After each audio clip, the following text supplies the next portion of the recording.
4월 12일 중등부 부활주일 예배 오신 여러분들 진심으로 환영합니다. 여러분, 저는 유튜버가 아닙니다. 세상에 수많은 유튜버들 중에 한 사람이 아닙니다. 그렇지만 비디오 앞에 선 이유는 사랑하는 중등부 친구들과 함께 하나님을 예배하고 싶어서이고 하나님을 찬양하고 싶어서입니다. 이 시간 각 처소에서 집에서 영상으로 본다 할지라도 하나님 앞에 감사한 마음으로 함께 마음 다해 찬양하며 예배했으면 좋겠습니다. 찬양할까요?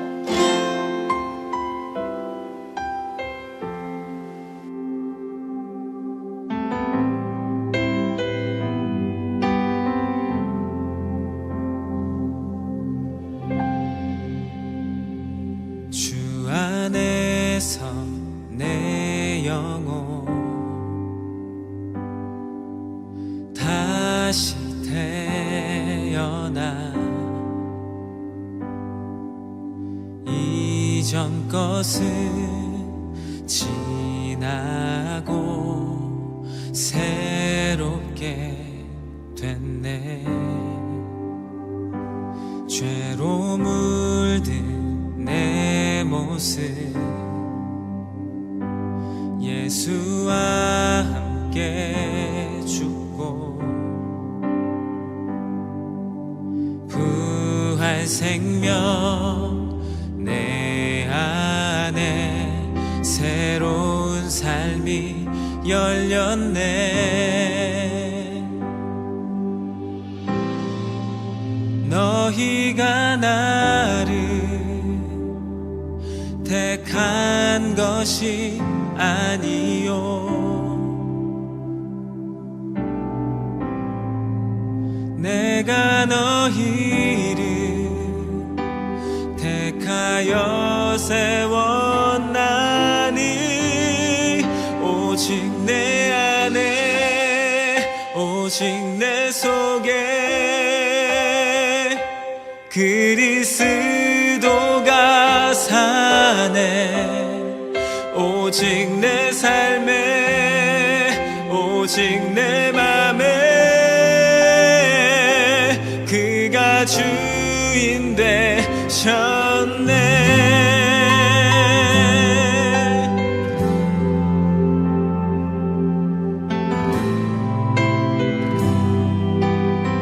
죄로 물든 내 모습 예수와 함께 죽고 부활 생명 내 안에 새로운 삶이 열렸네. 너희가 나를 택한 것이 아니요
속에 그리스도가 사네. 오직 내 삶에 오직 내 맘에 우리 두 손을 높이 들고 다시 한번 고백하십시다. 오직 내 안에 오직 내 속에 그리스도가 사네. 오직 내 삶에 오직 내 맘에 그가 주인 되셨네.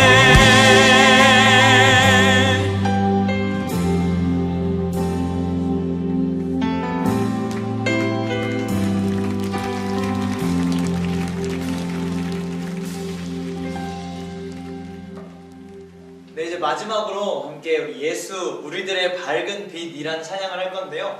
아래 가사가 뜨니까 가사 묵상하면서 함께 좀 찬양으로 마지막으로 고백하기를 소망합니다. 부탁드립니다.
구원의 주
한 번 더 찬양하겠습니다. 예수 우리들의 밝은 빛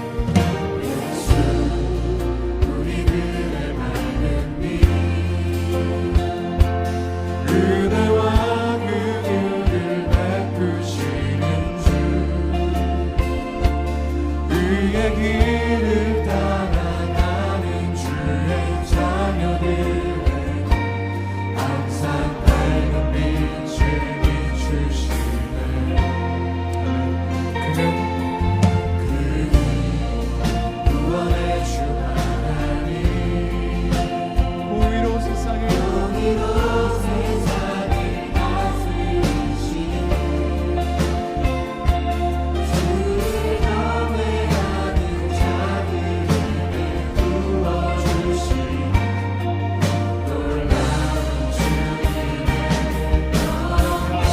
하늘에서 찬란하게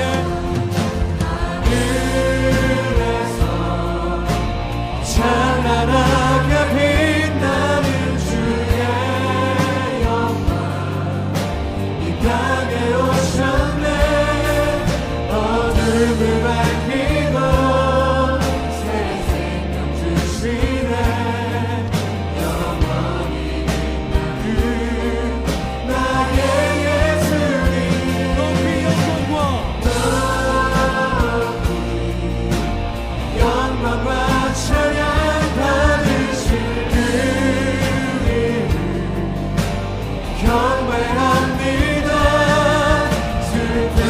거두고 내게 자유 주시네 기쁨의 노래를 영원한 나의 믿음이 하늘에서 찬란하게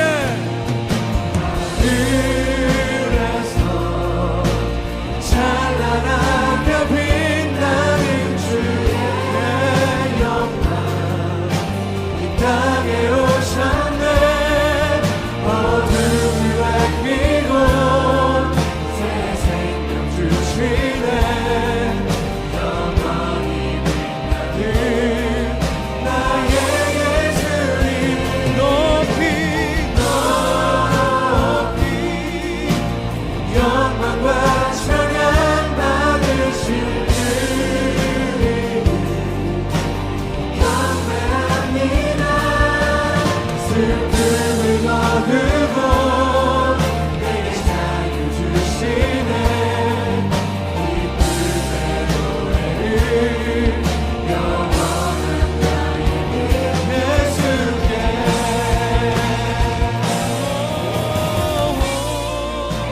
우리 시간 함께 하나님 앞에 간절한 마음으로 함께 기도하고 나아가도록 하겠습니다. 하나님 오늘 예배를 통하여서 말씀하여 주옵소서. 하나님 말씀 내 말씀으로 받고 이 부활주일에 어떻게 살아가야 하는지 하나님 나에게 어떤 것 허락하여 주시기를 원하시는지 분명하게 깨닫고 그 말씀 가지고 일주일 살아갈 수 있는 힘과 지혜와 능력을 더하여 주옵소서. 우리 함께 각자 있는 그곳에서 간절한 마음으로 기도하도록 하겠습니다. 기도합시다. 하나님 아버지 감사합니다. 부활주일에 다시 한번 진리무예배로 모이게 하시니 감사합니다.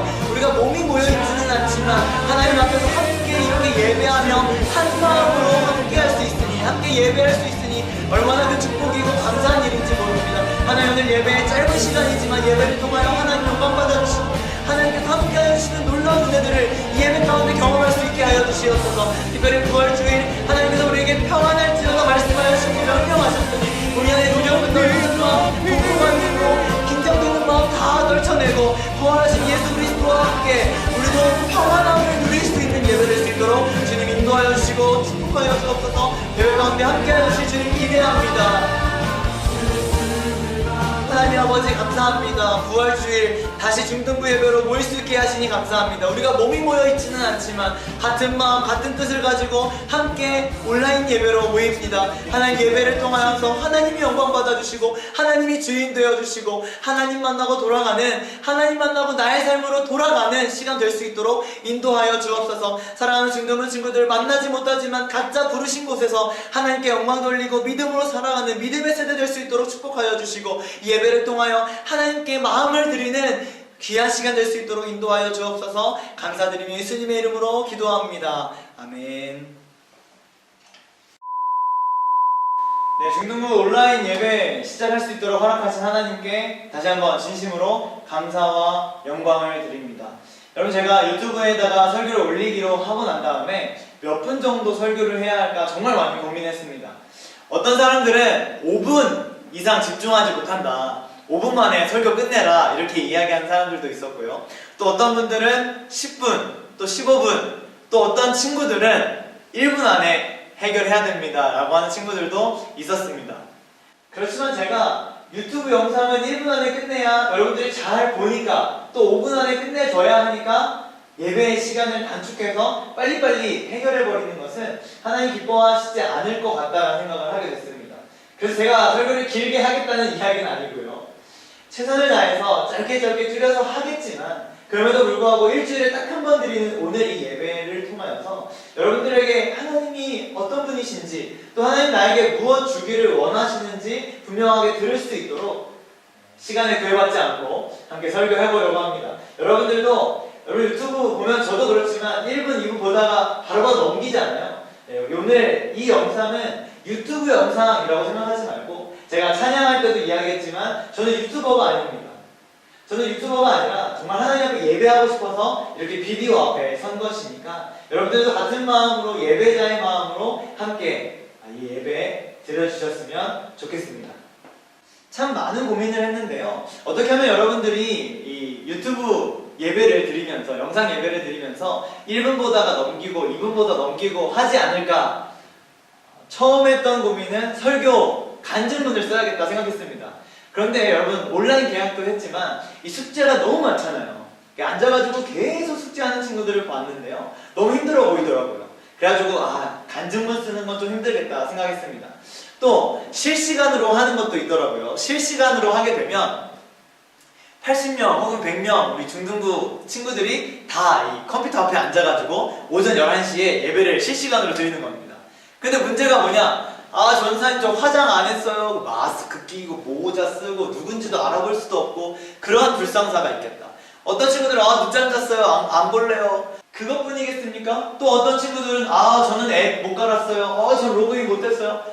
그 실시간 예배 때 제가 한마디 하면 여러분들 한마디씩 한 80명이 그냥 와글와글 왁자지껄 그럴 거 아닙니까? 그래서 실시간도 쉽지가 않겠다라는 생각을 하게 됐습니다. 그래서 한참 고민하다가 결국은 이 유튜브 영상으로 올리되 이 예배 가운데 이 삐 소리와 함께 8글자를 여러분들에게 제시해 8글자를 잘 조합하면 한 문장이 나오거든요. 그걸 저한테 카톡이든 문자든 보내주시면 제가 곧바로 기프티콘으로 쏘도록 하겠습니다. 그런 미션도 있다는 것을 잘 기억하면서 우리 오늘 함께 하나님 말씀 요한복음 20장 19절부터 23절까지 말씀 함께 읽도록 하겠습니다. 19절입니다. 그날 곧 주간의 첫날 저녁에 제자들은 유대 사람들이 무서워서 문을 모두 닫아 걸고 있었다. 그때 예수께서 와서 그들 가운데로 들어서셔서 너희에게 평화가 있기를 하고 인사말을 하셨다. 이 말씀을 하시고 나서 두 손과 옆구리를 그들에게 보여주셨다. 제자들은 주님을 보고 기뻐하였다. 예수께서 다시 그들에게 말씀하셨다. 너희에게 평화가 있기를 빈다. 아버지께서 나를 보내신 것 같이 나도 너희를 보낸다. 이렇게 말씀하신 다음에 그들에게 숨을 불어넣으시고 말씀하셨다. 성령을 받아라. 너희가 누구의 죄든지 용서해 주면 그 죄가 용서될 것이요 용서해 주지 않으면 그대로 남아있을 것이다. 아멘. 네, 오늘은 요한복음 20장 이 본문을 통해서 이 앞부분만 그리고 우리에게 주시는 메시지 한 가지만 우리가 좀 나눈 다음에 설교를 마치도록 하겠습니다. 자, 오늘 부활 주일인데요. 사실 우리에게 부활이 진짜냐 가짜냐, 부활이 진실이냐 거짓이냐 라고 의논하는 것, 논의하는 것은 큰 의미가 없다라는 생각을 하게 됩니다. 그 이유는 무슨 말이냐? 여러분 이순신 장군 알죠? 세종대왕도 알죠? 이순신 장군이나 세종대왕을 본 사람 있습니까? 아마 이순신 장군을 본 사람, 세종대왕 본 사람은 없을 겁니다. 하지만 실제로 존재했고 또 나라를 위해서 임진왜란, 한산대첩, 노량해전 또 뭐가 있죠? 네, 여러가지 목숨 바쳐 싸우신 장군이라는 것을 우리가 다 알고 있죠. 그리고 그걸 믿고 있죠. 그럼 진짜 이상한 사람 있습니다. 에이 전사님, 나는 세종대왕도 안 믿어요. 나는 이순신도 안 믿어요. 그건 가짜 인물입니다 라고 하는 사람이 있을 수 있겠어요. 물론 안 믿는 것은 자유입니다. 그러나 우리가 믿지 않는다고 해서 두 분의 업적이 축소되는 거냐? 그렇진 않죠. 여러분 물론 이순신 장군, 세종대왕 안 믿는 것은 자유일지도 모르겠으나 우리가 인정하지 않는다고 해서 500년 전에 두 분이 역사 속에서 사라져버리거나 두 분의 업적이 소멸되어 버리는 것은 아니라는 것입니다. 여러분 사람과 예수님을 비교할 수는 없겠지만 예수님의 사역과 부활 사건도 마찬가지다라는 생각이 듭니다. 진실이냐 거짓이냐를 가지고 논의하지 말자라는 거예요. 싸우지 말자라는 것이죠. 이미 수많은 역사학자들, 신학자들, 심지어 무신론자까지도 예수님의 사역과 예수님의 부활 사건을 진짜다, 팩트다 라고 인정하고 있기 때문입니다. 그렇기 때문에 우리가 예수님의 부활 사건이 진짜입니다, 가짜입니다 라고 논의하는 것은 큰 의미가 없겠다라는 생각을 하게 됩니다. 그럼에도 불구하고 끝까지 나는 예수님의 부활을 믿지 않을 거야, 절대 믿지 않아 라고 이야기하는 친구들이 혹시 있을까봐 제가 한 4분이 좀 넘는 영상을 준비해봤는데요. 잘 정리된 좋은 영상이니까 한번 같이 보도록 하시죠. 자!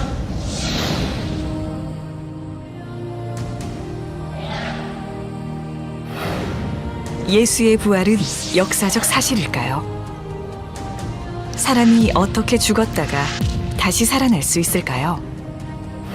예수의 부활을 역사적 사실로 여기는 기독교의 신앙은 단지 종교적 신념에 불과한 것일까요?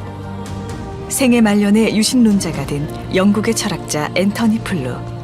예수의 부활에 관한 증거는 다른 어떤 종교에서 주장하는 기적의 증거보다 월등하며 양적으로나 질적으로 비교가 안 될 정도로 다르다. 무신론자의 마음까지 움직이게 했던 증거. 현대인들이 납득할 만한 예수 부활의 증거는 과연 무엇일까요?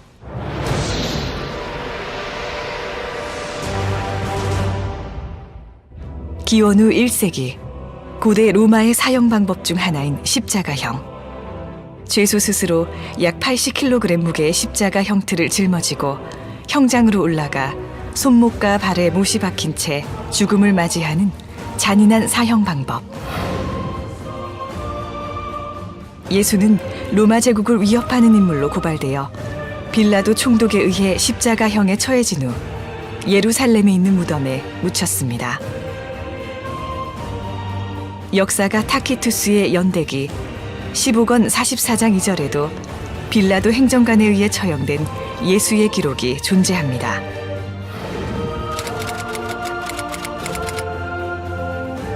당시 처형해야 할 죄수가 도망가거나 살아난다면 이를 담당한 군인은 대신 죽어야 했기에 불가능한 일입니다.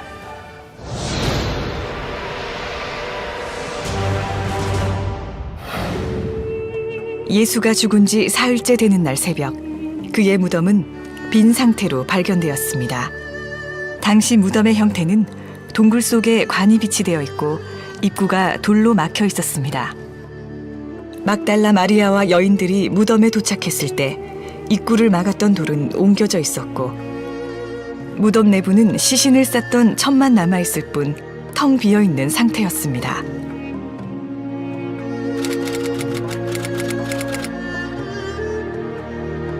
로마 병사들이 예수의 무덤을 지키고 있었기 때문에 시신을 훔쳐가는 것은 불가능했습니다.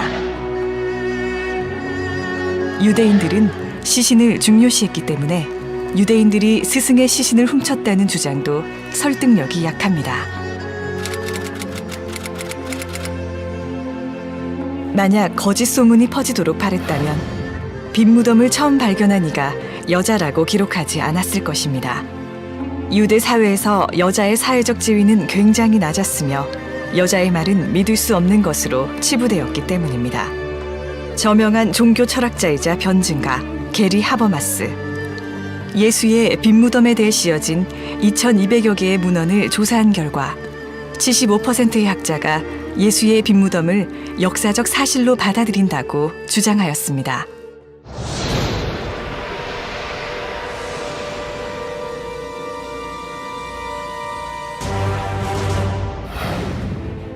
예수가 십자가형으로 죽고 무덤에서 사라진 후 부활하여 승천하기까지 40일간 예수를 만났다고 주장하는 사람들이 나타났습니다.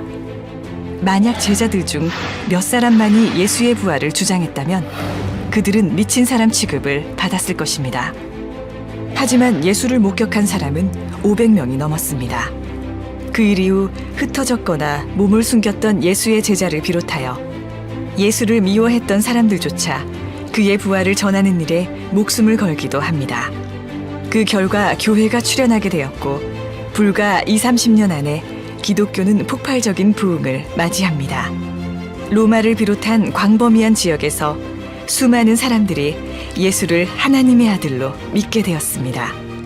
이것은 다수의 학자가 인정하는 역사적 사실입니다. 하나의 역사적 사건이 입에서 입으로 전해져 전설의 경향성을 보이는데 두 세대는 너무나 짧은 기간이라고 합니다. 그러나 신약 성경은 예수의 죽음과 부활 후 18년에서 60년 사이에 기록되었습니다. 신화가 발생될 시간적 여유가 없었으며 60년 이내에 벌어졌던 실제 사건이 그대로 기록되었다고 봐야 할 것입니다. AD 30년경 로마 제국의 통치하에 있던 작은 나라에서 반역자로 처형당한 예수는 죽음 후 많은 이들에게 부활한 모습으로 목격되었고 그를 믿지 않던 이들조차 예수가 하나님의 아들임을 믿게 되었습니다. 예수의 부활은 실제 일어났던 역사적 사건입니다. 이제 여러분이 부활한 예수를 만날 차례입니다.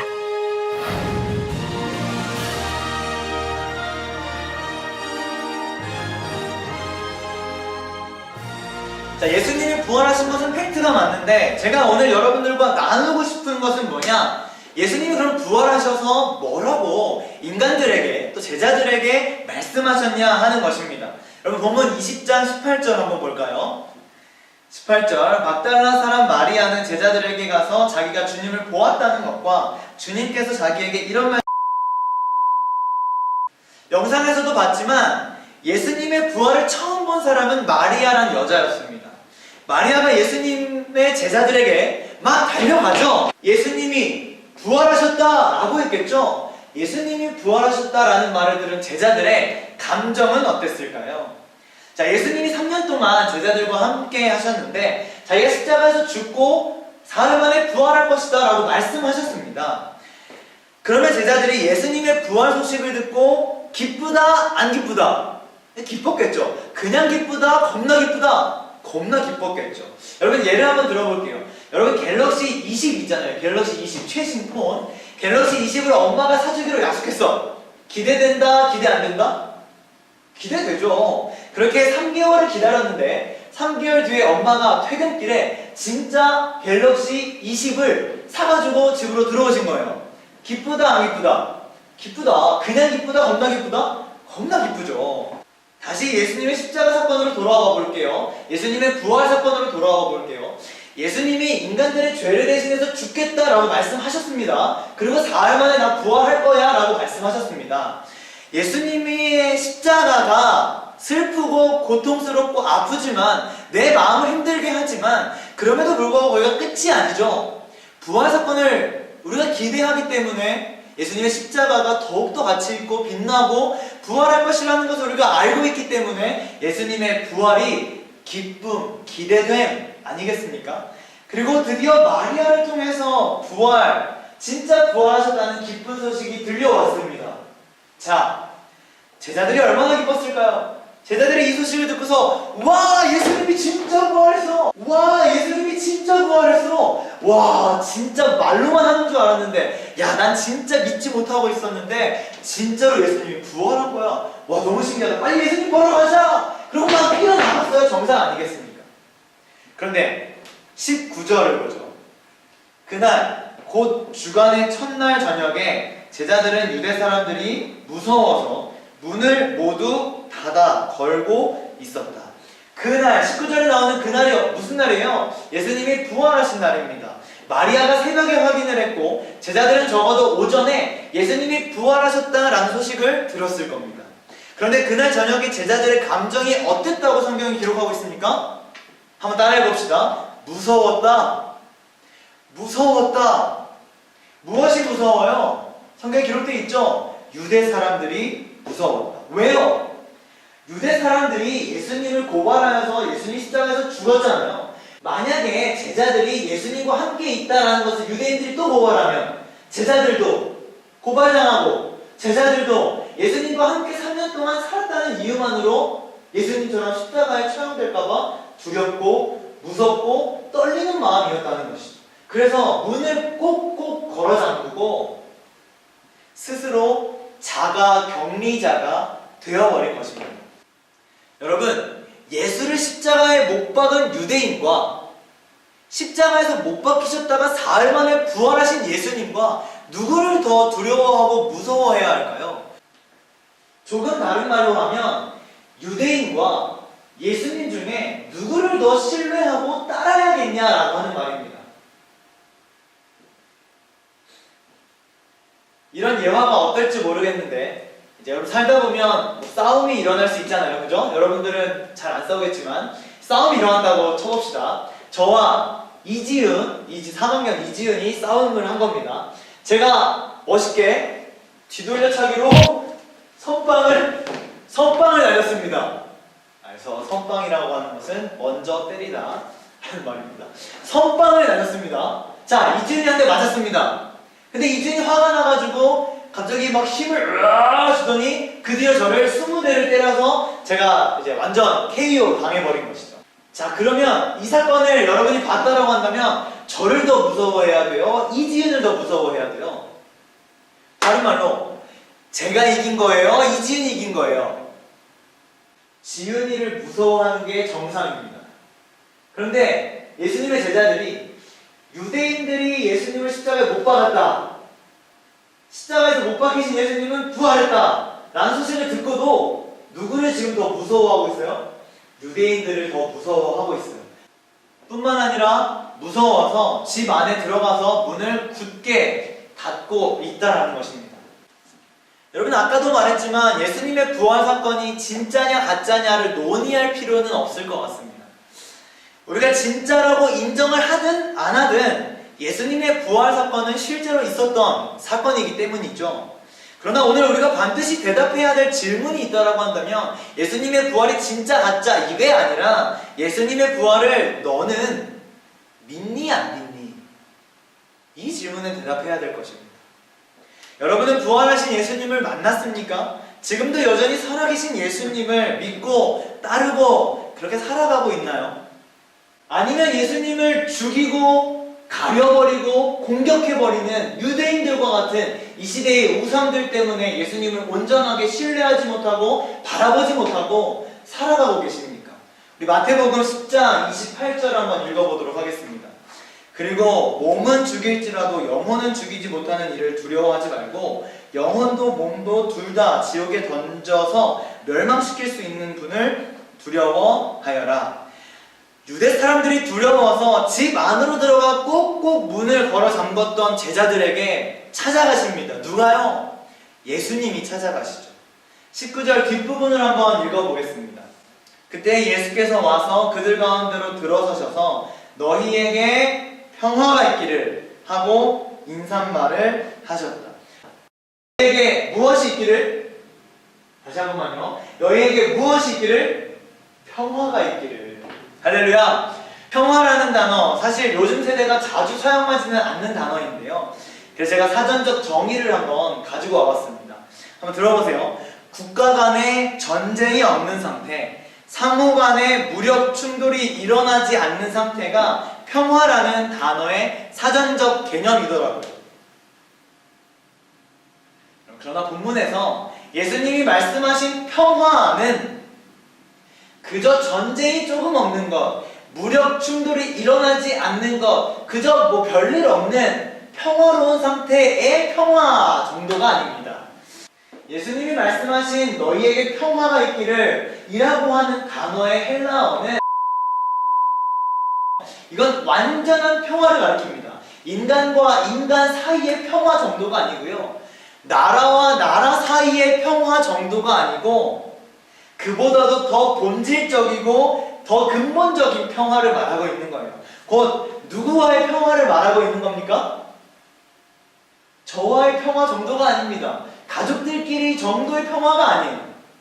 정말 근본적인 평화, 누구와의 평화죠? 하나님과의 평화입니다. 할렐루야. 예수님이 십자가에서 죽으시고 부활하셔서 제자들, 두려워서 떨고 있는 제자들에게 찾아오셔서 너희에게 평화가 있기를 이라고 말씀하셨는데, 그때 평화는 인간들 사이에서 좀 친하게 지내라, 나라와 나라 사이에 분쟁 없더라 정도의 평화가 아니고 하나님과의 완벽한 완전한 평화, 샬롬을 우리에게 선언하셨다. 인간들에게, 제자들에게 선언하셨다라고 하는 것입니다. 사실 인간에게 평화는 없었습니다. 창조시대 때 아담이 무엇을 따먹었죠? 선악과를 따먹었죠. 선악과를 따먹은 행위 자체는 그렇게 큰 문제가 되지 않는다고 했습니다. 제가 설교 시간에 수십 번 이야기했었는데요.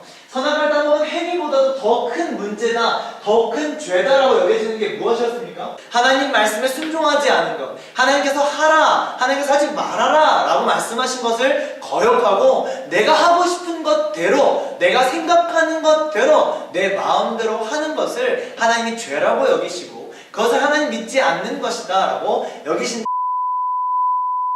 인간에게 평화가 없었습니다. 아담이 선악과를 먹은 후에 죄가 인간에게 들어오면서부터 하나님과 인간 간의 친밀한 관계는 다 끊어져 버렸기 때문이죠. 인간들의 삶의 완전한 샬롬은 꿈만 같은 이야기였다라는 것입니다. 바라지만, 내 삶에 평화가 있기를 바라지만 결코 일어날 수 없는 일이었다라는 것입니다. 그렇게 소망 없이 살아가는 우리들, 아주 작은 일에도 두려워서 덜덜덜덜 떨면서 깜짝깜짝 놀라버리고 두려워하면서 긴장되는 하루하루를 살아가는, 마치 바이러스가 전 세계를 덮어버린 이 시기가 딱 그렇지 않습니까? 손소독제 너무 많이 해가지고 아주 손에 지문이 다 달아버렸잖아요. 작은 바이러스 하나가 이토록 전 세계를 흔들어버리고 요동하게 하고 아파하게 하고 있는 것이 현실입니다.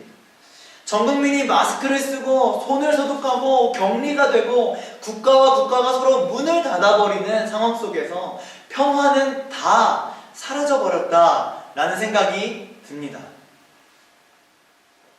관계도 건강도 미래도 학업도 어디에서도 찾아볼 수 없는 이 땅에서의 평화, 더군다나 죄로 인해서 깨어져 버린 하나님과의 관계를 그 어떤 것으로도 해결하지 못하여 혼란스럽고 방황하고 괴로움 속에 살아가던 인간들의 나날들, 우리도 피할 수 없었죠. 부활하신 예수님은 그렇게 유대인들을 두려워하면서 덜덜덜덜 떨고 있던, 숨어 지내며 살아가던 제자들에게 나타나셔서 십자가를 통한 하나님과의 관계 회복을 선언해 주셨습니다. 근본적인 평화를 회복해 주신 것이라고 할 수 있겠죠. 하나님과의 관계에서 평화를 회복한 사람들은 자신의 삶에 모든 불안과 두려움과 공허함과 무서움이 제거되고 부활하신 예수님과 함께 이 땅에서 왕노릇하게 될 것입니다. 할렐루야! 우리 말씀 한 번 더 읽어보죠. 로마서 5장 17절. 아담 한 사람의 범죄 때문에 그 한 사람으로 말미암아 죽음이 왕노릇하게 되었다면 넘치는 은혜와 의의 선물을 받는 사람들은 예수 그리스도 한 분으로 말미암아 생명 안에서 왕노릇하게 되리라는 것은 더욱더 확실합니다. 여러분, 예수님이 부활하셨습니다. 그는 십자가에서 우리의 모든 죄를 대신해서 죽으시고 부활하심으로 인하여서 잠자는 자들의 첫 열매가 되셨습니다. 부활하신 후에 인간들을 향해서, 두려워하고 떨고 있던 인간들을 향해서 한 가지 선언해 주셨는데, 그게 바로 참 평화라고 하는 것입니다. 인간이 가지는 모든 두려움과 걱정을 이길 수 있는 힘은 부활하신 예수님 만남으로 이루어진다는 것을 저는 확신합니다.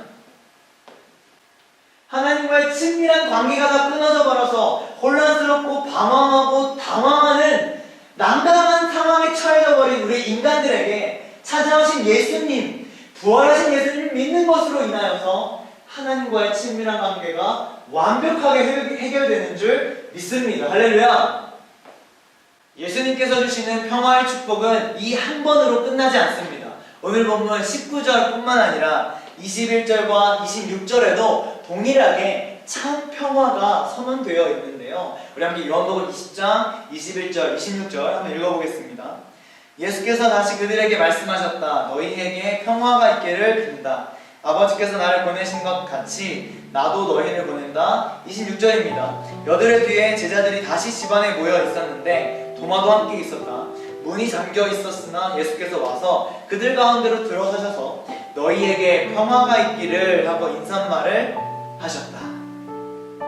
사랑하는 중등부 친구들, 부활하신 예수님께서 우리에게 찾아오셔서 우리에게 선언하시고 우리에게 선물로 주신 것이 있다면 참 평화입니다. 그 평화는 이 땅에서 도저히 가질 수 없는 평화, 두려움과 무서움과 작은 일에도 덜덜덜덜 떨리는 우리의 인생에서 결코 어떤 것으로도, 돈으로도, 친구들로도, 어떤 것으로도 가질 수 없는 완벽한 평화였으며, 뿐만 아니라 하나님과 끊어져 버린 친밀한 관계를 해결하는 놀라운 해결책으로서 부활하신 예수님이 우리에게 샬롬, 평화를 선언하고 계시다는 것을 우리가 반드시 기억하기를 간절히 소망합니다.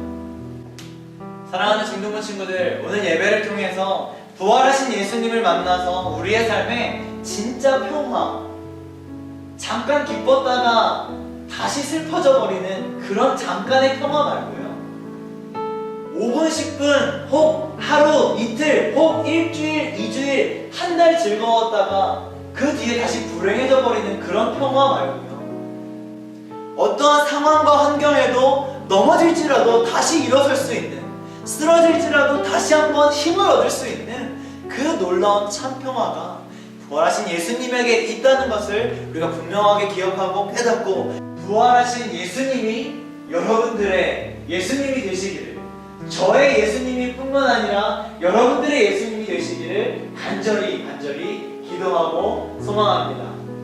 함께 기도하겠습니다. 하나님, 오늘 예배를 통하여서 부활하신 예수님을 만나기를 소망합니다. 부활하신 예수님이 우리에게 선언하신 것, 선물로 주신 것은 참 평화였습니다. 이 땅에서 도저히 어떤 것으로도 채울 수 없는 참 평화, 예수님이 십자가에서 죽으시고 부활하셔서 우리의 인간들에게 찾아오셔서 주신 것 평화, 이 땅에서 두렵고 떨리고 무서운 상태로 방 안에, 집 안에 꽁꽁 들어가서 스스로 자가격리되어서 떨리는 마음으로 숨어 지내던 인간들에게, 인생들에게 부활하신 예수님이 찾아오셔서 우리에게 주신 것, 그 참 평화가 저에게뿐만 아니라 사랑하는 우리 중등부 친구들과 선생님들과 이 영상을 보는 모든 분들과 모든 사랑하는 중등부 친구들에게 동일하게 임하길 소망합니다. 부활하신 예수님, 오늘 우리를 만나주시옵소서. 함께 간절한 마음으로 기도하도록 하겠습니다. 기도하겠습니다. 하나님 아버지 감사합니다. 사랑하는 하나님, 오늘 부활주일 예배로 함께 드릴 수 있게 하시니 감사합니다. 우리가 만나지 못하지만 이렇게 같은 마음 같은 뜻을 가지고 중등부 부활주일 예배를 드립니다. 특별히 하나님, 오늘은 예수 그리스도의 부활 사건 이후에 예수님이 인간들에게 찾아오셔서 두렵고 떨리는 마음으로 꽁꽁 숨어 지내던 인간들에게 찾아오셔서 너희에게 평화가 있기를 이라고 말씀하시며 평화를 선언해 주셨던 것을 우리가 보고 들었습니다. 하나님, 이 땅에 마찬가지라고 생각합니다. 두렵고 떨립니다. 어느 것 하나도 나에게 참 평화를 줄 수 없는 이 세대 가운데 예수 그리스도가 부활하셔서 인간들에게 찾아오셔서 말씀하셨던 평화, 샬롬, 내 것 되기를 간절히 소망합니다. 중등부 친구들의 것이 되기를 간절히 소망합니다. 오늘 각자 드려지는 예배의 처소 가운데 함께 하시고 그 가운데 동행하셔서 사랑하는 중등부 친구들에게 참 평화 허락하여 주옵소서.